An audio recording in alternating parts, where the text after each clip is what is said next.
Di Timur Tengah, agak panjang ceritanya ini. Di Timur Tengah setelah ambruknya khilafah tahun 24, khilafah Ottoman, dari sejak Zainal Abu Bakar sampai tahun 24, khilafah itu bubar. Khalifah terakhir Abdul Majid dibuang ke Jerman.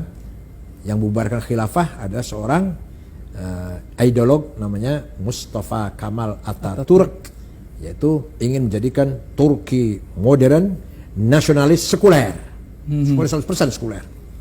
Khilafah hilang, Turki berdiri menjadi negara nasional dan negara sekuler. Haji, negara tidak ikut campur. Mau haji mau tidak, bukan urusan negara. Ya, agama dan lepas. Negara nggak ngurusin haji. Terserah, nggak ngurusin agama lah, nggak ngurusin agama. Walhasil itulah. Nah, ternyata gagal. Turki itu gagal. Hilangnya khilafah, umat Islam dalam keadaan di bawah penjajah. Inggris menjajah Irak, Mesir, Sudan, Prancis, Suriah, Lebanon, Aljazair, Tunis, Italia menjajah Libya, dan Belanda pun menjajah kita lah. Maka umat Islam yang dijajah itu tidak punya pemimpin, tidak punya induk. Nah, disitulah berdiri pertama kali partai politik Arab yang berideologi nasionalis, sekuler, sosialis, yaitu Partai Ba'ath, yang pendirinya namanya Mitchell Aflaq, orang beragama Kristen Ortodok dari Damaskus, menantunya Golda Meir, Perdana Menteri pertama Israel, itu dia menantunya.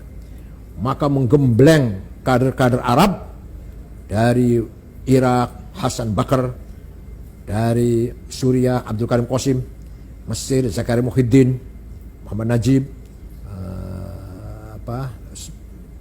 Aljazair, Bin Bella, Tunis, Habib Bourguiba, Sudan, Ja'far Numeri.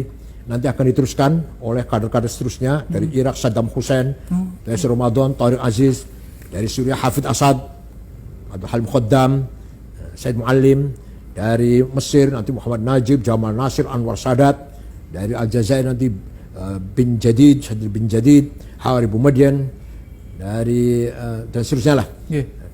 Nah, ini mereka ini yang saya sebut namanya tadi semua adalah aktivis Ba'ath. Ba'ath yaitu nasionalis, sosialis, sekuler, bukan aktivis Islam. Ya, walaupun mereka beragama Islam, tapi geraknya, aktivitasnya, perjuangannya bukan lil Islam, bukan li ajlil Islam, bukan. Justru sekuler, ya sekuler, melawan menjajah. Ini kan cerita masing-masing merdeka kan, negara merdeka. Maka semua negara Arab nasionalis, sosialis, sekuler. Nah, sekutu kebakaran jenggot, karena ini yang merdeka ini di belakangnya semua Soviet ini, di belakangnya sosialis kan. Maka sekutu buru-buru bikin boneka, negara boneka.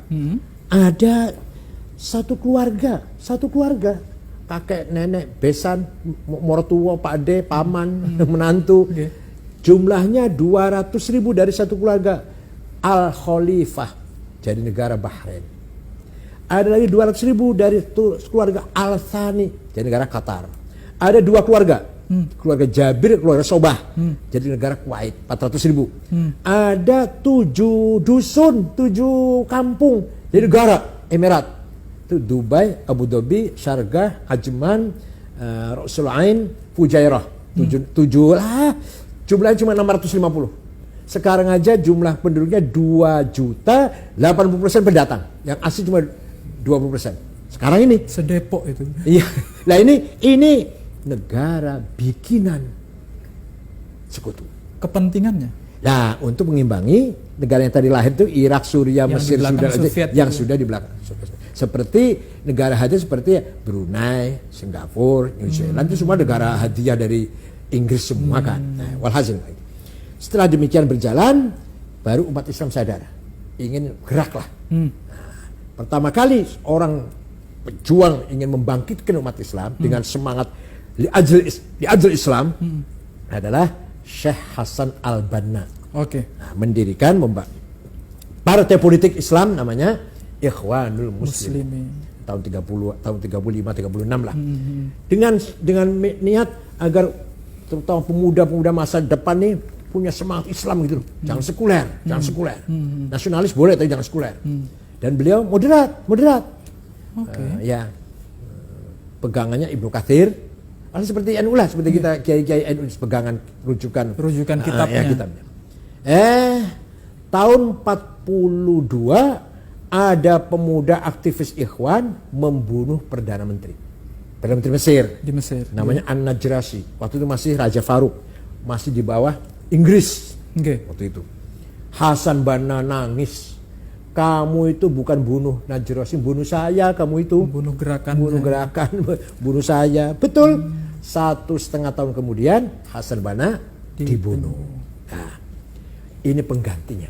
Ya, makanya hati-hati kalau ada ormas itu penggantinya harus partai politik atau ormas harus betul cari penggantinya yang benar. Penggantinya Said Qutb. Said Qutb bukan Al-Azhar, bukan ulama lah, bukan, tapi jurnalis dari Cairo University. Dengan adiknya juga namanya Muhammad Qutb. Nah, beliau pegang mursyid am atau ketua umum lah kalau kita ketua umum Ikhwan Muslimun. Beliau menulis buku namanya Ma'alim fit Thariq. Tanda-tanda jalan yang benar. Kalau mau terjemahan literatunya begitu. Yang penting isinya beliau memang orang cerdas sih. Isinya beliau begini. Yang namanya jahiliyah itu bukan fenomena sosial primitif, miskin, buta huruf, terbelakang. Kan semua ulama mengatakan jahiliyah seperti itu. Semua ulama, semua tafsir mengatakan jahiliyah itu ya primitif itu. Kalau Said Qutb tidak. Jahiliyah itu sistem politik, sistem negara yang bukan Islam namanya jahiliyah. Jadi pokoknya bukan Islam itu jahiliyah. Isinya apa isinya? Komunis, kapitalis, sosialis, nasionalis. Ini nasionalis itu jahiliyah ini. Nah, embrionya dari situ nih. Jadi disitulah kemudian lahir Ikhwan yang radikal. Tahun 65 ketika Presiden Jamal Nasir, Ikhwan akan melawan kudeta Jamal Nasir. Gagal, bahkan 6 ulama digantung oleh Jamal Nasir, Said Qutb termasuk, Asmawi, Zaki Muhandis, Hasan Hudaybi digantung di Medan Tahrir, di Tahrir Square, ditonton oleh rakyat. Ulama digantung itu oleh Jamal Nasir. Nah, Ikhwan jadi partai yang dilarang. Tapi setelah dilarang bubarnya Ikhwan, tidak bubar ide. Lahir yang lebih radikal dari Ikhwan. Namanya Jama'atut Takfir wal Hijrah. Pendirinya namanya Syukri Ahmad Mustafa tahun 69. Tadi kejadian tahun 65. 69 lahir yang lebih radikal. Semua orang kafir kecuali mereka yang enggak kafir. Syekhul Azhar kafir. Syekhul Azhar itu kafir. Ulama tarekat, hufadzul Quran semua kafir semua. Kalau tidak sejalan dengan mereka. Nah, itulah pertama kali mereka membunuh Menteri Agama, Menteri Auqafnya, namanya Syekh Husain Al-Dhahabi yang punya karangan At-Tafsir wal Mufassirun, itu dibunuh. Kedua, membunuh wartawan senior Koran Al-Ahram, namanya Yusuf Sibai. Yang ketiga puncaknya tanggal 3 Oktober 1981 membunuh Presiden Muhammad Anwar Sadat. Oleh Husni Mubarak mereka hantam, ternyata tidak bisa habis. Sampai sekarang ada masih di Gurun Sinai yang nanti itu mereka cikal bakal terus sedunia ini. Dan mereka lah yang kemarin belum lama atau setengah tahun yang lalu atau berapa belum 1 tahun ngebom sholat Jumat di Rafah provinsi Arish, 600 jamaah Jumat mati semua. Kenapa mengebom? Kafir. Jadi sholat Jumat itu kafir. Dia cara berpikirnya luar biasa itu karena berbeda dengan mereka itu. Jadi lebih daripada Ikhwan. Kalau Ikhwan ingin syarat Islam gitulah. Ini enggak, takfir. Itu sampai ke kita, Bu ya? Iya lah itu. Nanti kan ISIS juga seperti itu. Tapi kalau ini murni dari dalam, kalau ISIS bikinan dari luar, bedanya gitu. Ini kalau ini dari dalam.